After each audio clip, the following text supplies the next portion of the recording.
है तो हमारे समाज के लोगों को बहुत सारी फैसिलिटी मिल सकती है एजुकेशन के लिए, आगे किसी भी ब्यूरोक्रेसी के लिए या पॉलिटिक्स की बेनिफिट लेने के लिए। हमारे समाज के लोग पॉलिटिकली भी एक्टिव हैं, पर ओबीसी हो जाने की वजह से या महिला हो जाने की वजह से उनको वंचित हो जाना पड़ता है।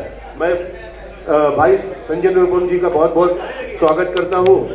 और जैसा कि श्री राजभर जी ने पहले बताया, जैसे कि राजभर जी ने पहले बताया कि वर्तमान के चीफ मिनिस्टर श्री देवेंद्र फडणवीस जी को हम लोग मिले थे श्री संजय निरुपम जी के, आदरणीय संजय निरुपम जी के नेतृत्व में, और हम लोग ने उस वक्त भी एक प्रेजेंटेशन दिया था।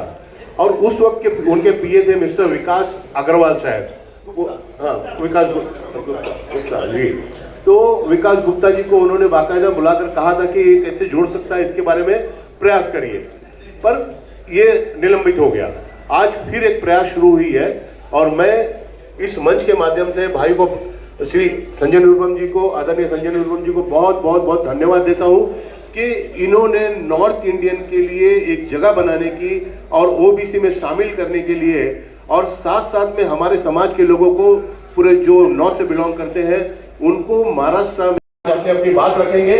और मैं आदरणीय भाई साहब से कहूंगा कि हमारे समाज को और हम सबके समाज को जो ओबीसी से बिलोंग करते हैं, उत्तर इस तरह से हॉल में मिलिए, हॉल से बाद छोटे मैदान में मिलिए, फिर बड़े मैदान में मिलिए, और कुछ ऐसा प्लान बनाइए कि एक दिन शिवाजी पार्क बहुत मुश्किल है। शिवाजी पार्क भरना, मुंबई में जो उत्तर भारतीय समाज ओबीसी वर्ग रहता है उसके लिए शिवाजी पार्क भरना एकदम चुटकी बजाने जैसा काम। बस प्रॉब्लम यह है कि ये कनेक्टेड नहीं है, एक दूसरे से कनेक्टेड नहीं है, बिखरे हुए हैं।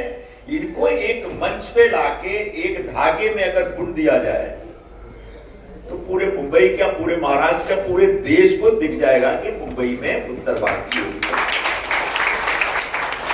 तो ये प्रस्ताव ठीक लग रहा है? जोर से ताली बजा के देखिए, ये आपकी जो मांग है, आपका जो संघर्ष है, वो यहाँ आज खत्म नहीं हो रहा है, बल्कि कह सकता हूं कि वो संघर्ष को आज थोड़ी गति मिलेगी। संघर्ष अभी लंबा है, ओबीसी के नाम पे सब इकट्ठा हो जाए। हाँ, एकदम सही। तो संघर्ष लंबा है, तो इस संघर्ष को लंबे समय तक चलाने के लिए संगठनात्मक रचना करना बहुत आवश्यक होता है। तो पार्टी पॉलिटिक्स से ऊपर उठ करके सब लोग समाज को कैसे एक फायदा मिले, समाज की जो अपेक्षाएं हैं, समाज की जो जरूरतें हैं, उनकी जो पीड़ा है, दुख है, उसको कैसे दूर किया जाए, यह दृष्टिकोण, यह उद्देश्य लेकर के आगे बढ़ा जाए। तो इसीलिए मैंने एक प्रस्ताव रखा है।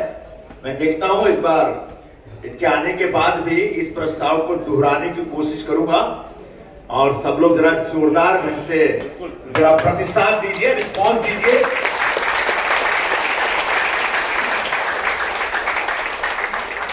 तो यहां से एक बड़ा अभियान, बड़ा आंदोलन हम लोग तेज आगे कर सकते हैं, ये मेरा कहने का आशय है। इसके बाद जवाब करेगा। ये बहुत उचित विचार है, बहुत विचार है, जोड़ने के लिए बहुत अच्छा काम। और इसमें भैया मुझे लगता है कोई ऐसा समाज नहीं होगा जो हर साल अपनी जयंती में महापुरुषों को मनाता हो। आप तो शिवाजी पार्क कहे ना, तो उससे मान के चलिए किसी छोटे स्तर पे, शायद आप तो, मुझे लगता है कि हर संगठन में, हर समाज के कार्यक्रम में गए हैं, लगभग सभी समाज हर साल एक बार अपना वार्षिक अधिवेशन मनाता ही मनाता है। एक बार आपके नेतृत्व में चला जाएगा शिवाजी पार्क, पूरा भर करके अपनी आवाज उठाए।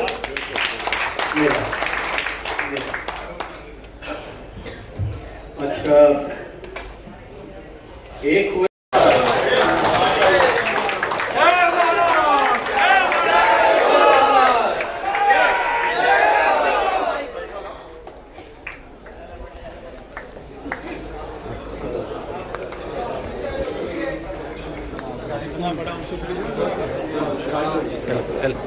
सर, जोरदार तालियों से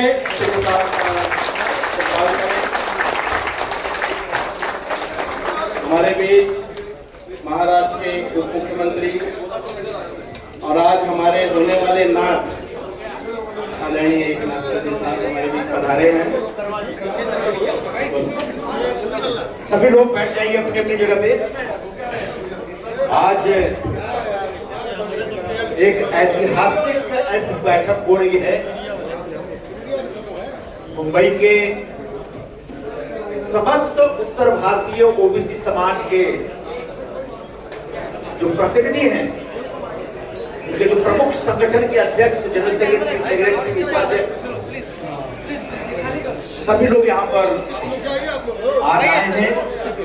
इस समाज के लोग आए हैं। पहले मैं शिंदे साहब को विशेष तौर पर बताना चाहता हूँ, आमतौर पर परंपरा है कि जब हमारे मुख्य अतिथि आते हैं तो हम पहले उनका सत्कार करते हैं, स्वागत करते हैं, उसके बाद आगे का कार्यक्रम शुरू करते हैं। लेकिन 4 करके स्वागत सत्कार का काम बाद में चला, क्योंकि आज एक फोटोग्राफी का जमाना है, मोबाइल फोटोग्राफी का। एक बार शुरू किया तो सब लोग फोटो के चक्कर में जो मूल मुद्दा कहीं पीछे छूट जाएगा, इसलिए जो हम उसको अभी नहीं कर रहे हैं। तो आप फोटो खींचिएगा तो आप शिंदे साहब जो आप सर मैं आपके सामने जरा शांति रखिएगा प्लीज। आज यहाँ इस शांत ओबीसी समाज के इस प्रतिनिधि बैठक में मुख्य तौर पर विश्वकर्मा समाज के लोग, हिंदू समाज के लोग, गुप्ता समाज के लोग, चौहान समाज के लोग, यादव समाज के लोग, पाल समाज, चौरसिया समाज, धोबी समाज, कुम्हार समाज, जायसवाल समाज, मौर्य समाज, पासी समाज, पटेल कुर्मी समाज, पटवा समाज, प्रजापति समाज, नाई समाज, राजभर समाज, लोधी समाज, सोनार समाज, माली समाज, निषाद समाज, तेली साहू समाज, पूरी समाज और एक फकीर समाज के भी लोग हमारे बीच यहाँ पर आए हैं। तो सभी लोगों का सबसे पहले इस महाबैठक में मैं हार्दिक स्वागत करता हूँ आप सबका। सर, 1-2 विषय है आपके सामने रखता हूँ। यह जो पूरा ओबीसी समाज है उत्तर भारत से आया हुआ, जिसमें मुख्य तौर पर यहाँ इस समय 90% के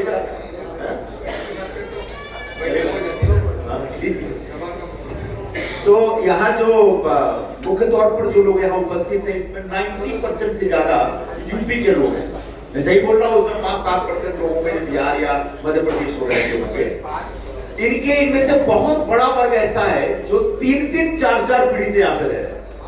जैसे वहां पे लोधी समाज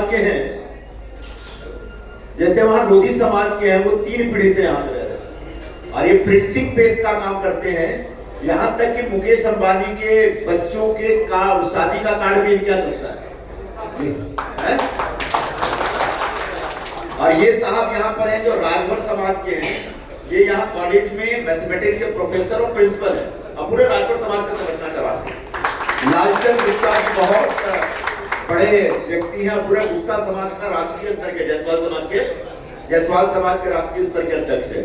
इधर विश्वकर्मा समाज के हैं प्रमुख, यादव समाज के हमारे भोला भाई और तमाम साथी, राम सेवक चौहान जी है, चौहान समाज के प्रमुख भूजे हो गए। आप देख राजा रामपाल जी, जो ये गरड़िया लोग होते हैं ना, क्या बोलते हैं, धनगर लोकांना आम्ही यूपी मध्ये पाल आणि गरड़िया समजतात। तो ये गरड़िया समाज के प्रमुख है पाल साहब। ये अब दूसरे उनके बगल में आनंद पाल जी, प्रजापति जी है यहाँ पे जो कुम्हार हैं और ये बोलते हैं कि हम लोग मिट्टी का काम और जीने मरने हर काम में हमारा बनाया हुआ बर्तन काम आता है। तो अलग अलग समाज के सारे समाज का नाम परिचय करने बहुत लंबा टाइम जाएगा। तो मैं साहब ये बताना चाहता हूँ कि 3-3 पीढ़ी से रहने के बावजूद इन लोगों को यहाँ ओबीसी का दर्जा नहीं है। सबसे बड़ी समस्या है। हमारा देश एक है, इस देश में एक संविधान है, एक निशान है, एक प्रधान है, लेकिन ओबीसी समाज के संदर्भ में जब देखेंगे तो यहाँ 2 कानून हो जाते हैं। यूपी में जो इनका परिवार है उसको ओबीसी का दर्जा मिला, उसको सारे फायदे मिल रहे हैं, लेकिन उसी ओबीसी व्यक्ति का जो भाई यहाँ मुंबई में, महाराष्ट्र में रहता है, उसको ओबीसी का फायदा नहीं मिल रहा। चाहे वो यादव हो या मौर्य हो या कनौजिया हो या चौरसिया हो या पाल हो या जो भी लोग हैं, या फिर प्रजापति लोग हैं या राजभर लोग हैं या विश्वकर्मा लोग हैं।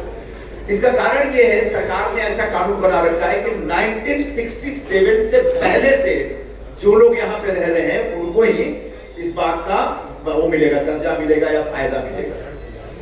मतलब आज से 58 साल पहले जो लोग यहाँ आए हैं और यहाँ पर होने का पुरावा देते हैं, उनको ही ओबीसी का दर्जा मिलता है। मैं सही बोल रहा हूँ? अब ये थोड़ी सी ज्यादती है, तो आपसे गुजारिश है कि इस कानून में इस कानून को थोड़ा सा शिथिल किया जाए और कहीं ना कहीं रास्ता निकाला जाए कि या तो एक उपाय है कि आज महाराष्ट्र में सरकार से किसी भी सुविधा का लाभ अगर किसी को उठाना होता है तो उसके लिए सरकार कहती है आपका डोमिसाइल सर्टिफिकेट है क्या? अगर छात्रवृत्ति चाहिए, स्कॉलरशिप चाहिए, या फिर महाड़ा का घर चाहिए, या और भी कोई भी चीज, तो या फिर एमबीबीएस वगैरह में जिनके एडमिशन होते हैं बच्चों के हाथ, तो उनसे डोमिसाइल सर्टिफिकेट मांगते हैं। तो क्यों नहीं इस आरक्षण, ओबीसी आरक्षण की सुविधा को सीधे डोमिसाइल से जोड़ दिया? अगर डोमिसाइल ज्यादा लग रहा है तो कम से कम 67 हो सकता है, डोमिसाइल वाला आइडिया थोड़ा ज्यादा हो जाए, तो कम से कम 67 को शिथिल करके उसको 80 या 90 तक लेके आया जाए। ये महाराष्ट्र में अगर 25 साल, 30 साल, 35 साल से आप रह रहे हैं तो आपको हम ओबीसी का दर्जा देने को तैयार। मतलब यहाँ जो यादव है उसको ओबीसी मानती है महाराष्ट्र की, लोग पुरावा मांग रहे हैं। यहाँ जो विश्वकर्मा है उनको ओबीसी मांगती है, जो सुतार उनको मानती है, यहाँ ओबीसी है, लेकिन पुरावा दीजिए। अब जो गरीब लोग 60s में आए, वो बेचारे कहीं फुटपाथ पे सोते थे, फेरी का धंधा करते थे, ऑटो चलाते थे, दूध बेचते थे, ऐसे गरीब लोगों को